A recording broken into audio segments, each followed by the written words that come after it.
Bienvenidos, Merit faculty. Welcome.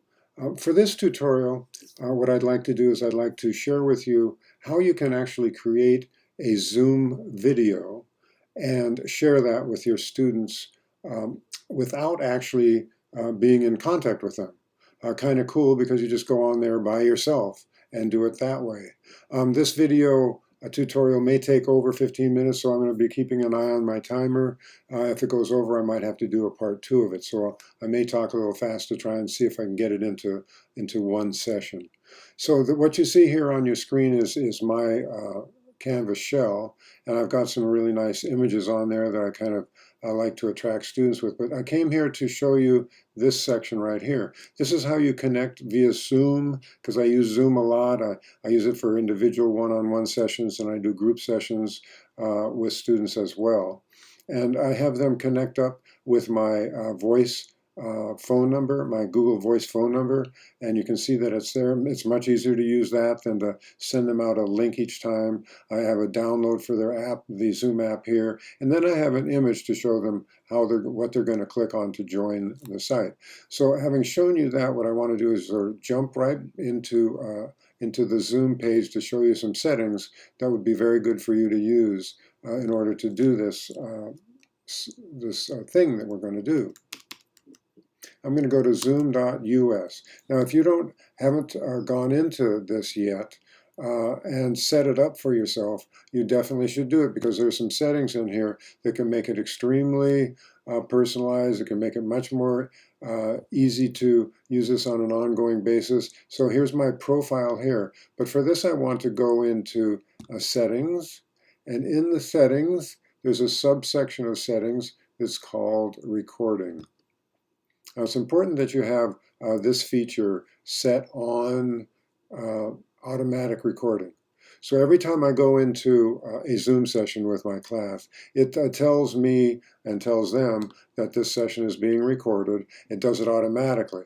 That way, when I finish with it, or even when I'm in it, I can tell my students that this is something that is being recorded. I can send it to them after we're done. You do not have to take notes copiously or worry about anything that's being said will be lost because you can always go and view it again. Now this recording, because you are signed in as a Peralta instructor, this recording is going to be sent immediately to your email, your Outlook email, which is great because with a matter of minutes, depending on how long it is, it'll go there. Then you can just copy that link. You can send that link out to your students. So this is something that you definitely want to have set up in this way. So the next thing I'm going to do is I'm going to minimize this. I'm going to go to Zoom.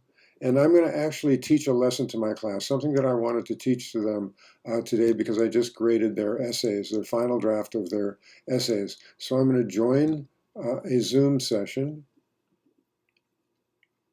and I'm going to join with computer audio. This meeting is being recorded. Hi, class. I just finished grading your essays, final drafts of your essays, and I have a few things that I want to share with you. First of all, first thing I want to share is I'm very pleased that people are sharing with me the situations that are going on with your lives right now. I know that things are really, really tough with the virus and with being online for the first time for a lot of you. So things are really tough. People have kids. They have kids that are in school or not in school. They may have homeschooling. So all of these factors are just swirling around, making it really tough for you to get things in on time, etc. So I'm being lenient. I'm letting you turn in stuff late. You can always contact me. We can always do a Zoom session as we're doing right now. So I just want you to know that that is available to you. So what I want to do right now is I want to share the screen because I have something that I want to share with you about what's going on with the essay that you just did. So I'm going to share my screen, drag it down here to get it out of the way. And I'm going to go to the final draft. These are where the final draft. So if I go into SpeedGrader, you can see that there's a number of different things that this is where I'm actually grading the essays. but I'm going to go out of that right now because I don't want to share that with anybody for the time being for privacy reasons. So this is what I do when I grade something. I pull your final draft up here in SpeedGrader. Then in your rough draft area, I pull your rough draft up in SpeedGrader. So I have those guys side to side. I can view one and the other. I can take a look at your rough draft. I can say, well, I asked this student to do this and this and this, and then I can go to the final draft and I can see whether or not you've actually complied with the things that I'm asking you to do. If you totally ignore me, which a few people have actually done on this assignment, then your grade is not going to be very good. If you apply the things that I'm asking you to do, then a few things are going to happen. You're going to learn. You're going to learn a lot. You're going to make progress. Your grade is going to reflect that attention to the fact that you're doing what I'm asking you to do. So those are the things that you need to be aware of.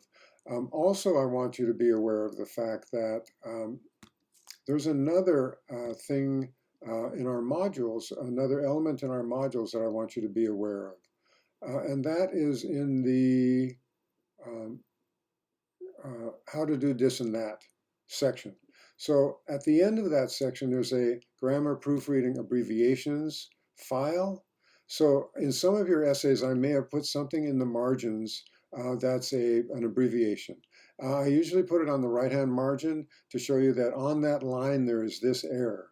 If you have an error on that line, then it'll show by me putting the abbreviation there. So I put it there. I don't actually say what the error is because I'm wanting you to be able to find the error. The way that you're going to find the error is connected to this sentence fragment. Then you may want to go to, this isn't an assignment, this is something that you need to do on your own. Down at the bottom of our modules, there is the extra credit module on the teaching sentence fragments. So you would go here, go to the teaching sentence fragments, and this is designed to be self-taught. So you can teach yourself sentence fragments, and then you can go back and you can find your error. And that's the only thing that really works with grammar correction is if you take on the responsibility to find those errors, and then you use that to actually proofread your own work, put that grammar learning into practice with your own work. So I do want to say that with these essays, I've got some really marvelous essays, some really incredible essays for a number one essay in this class.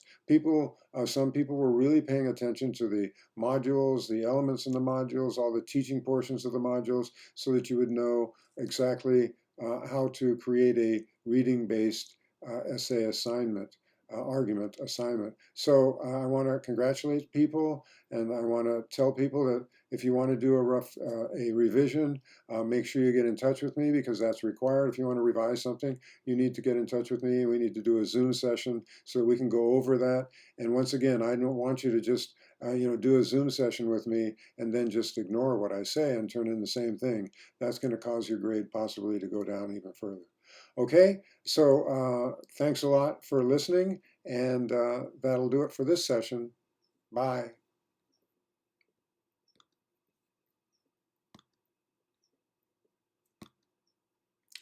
So, ending the meeting for all, and so how much time do I have left here?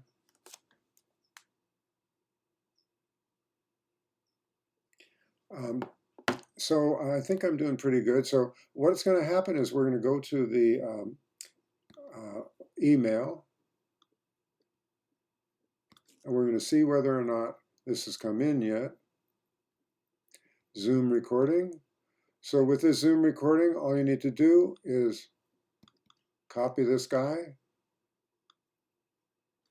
copy it, go to your email over here,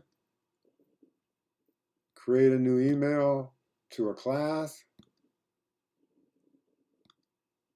and put a heading in there. Of course, you know about all of this. Go to students, all students, put a subject in here, and then paste it in there.